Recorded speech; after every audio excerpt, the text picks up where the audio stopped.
How well do you think you know that? Confidence scales and the illusion of knowing. Students are terrible at self-assessment, and yet they're strangely excellent at judging others' work.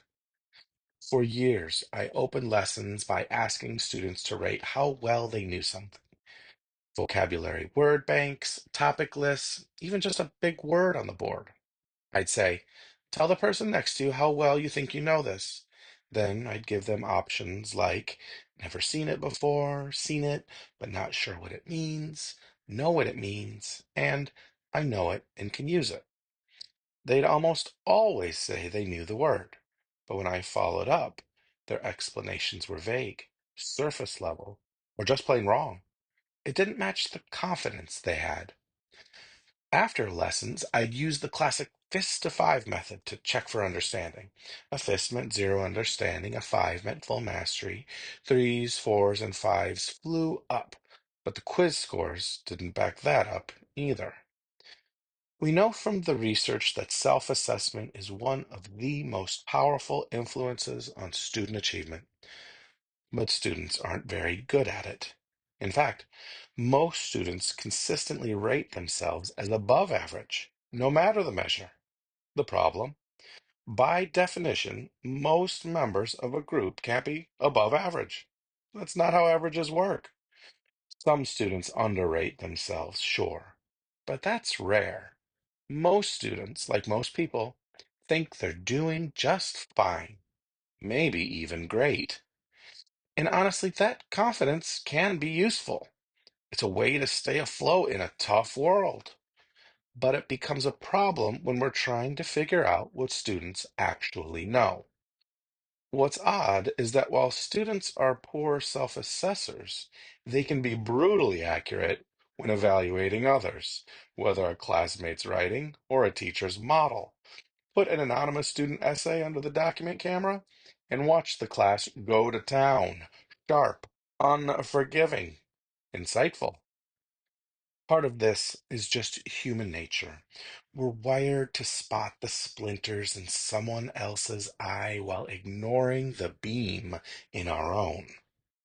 I used to think about that a lot as a kid in church. And in school settings where students often compete for academic status, self-assessment gets even murkier. No one wants to look like the one who doesn't get it. So they default to a safer option, pretending they do. A different kind of question. So, how do we get better information from students? Not just about what they know, but how confident they are in that knowledge. One way is to shift the frame. Instead of asking students to rank their knowledge, I ask them to consider how confident they'd feel teaching it to someone else.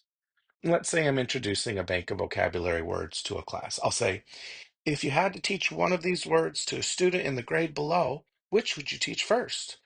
Which one would you save for last? It's subtle, but that phrasing does a few things. First, it assumes they have at least some knowledge. Second, it takes away the peer pressure performance piece. They're imagining an easier audience.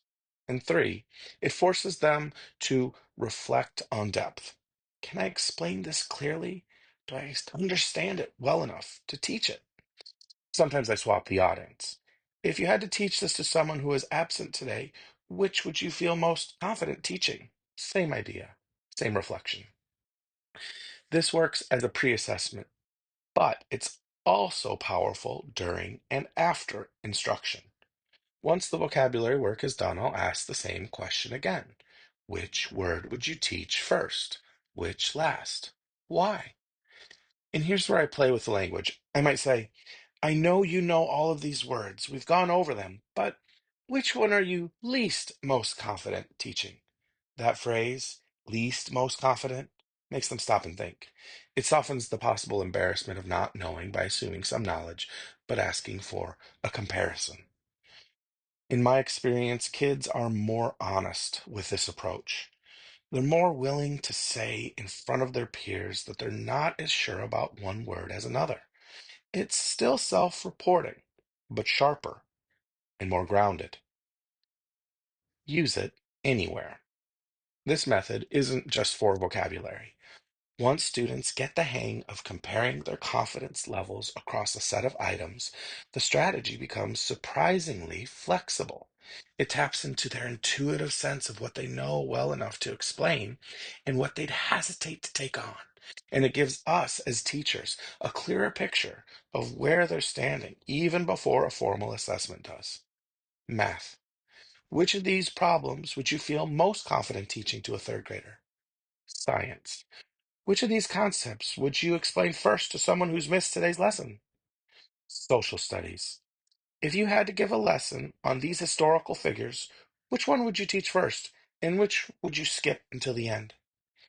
When students compare and contrast their confidence across a range of items, they think more precisely about what they do and don't understand.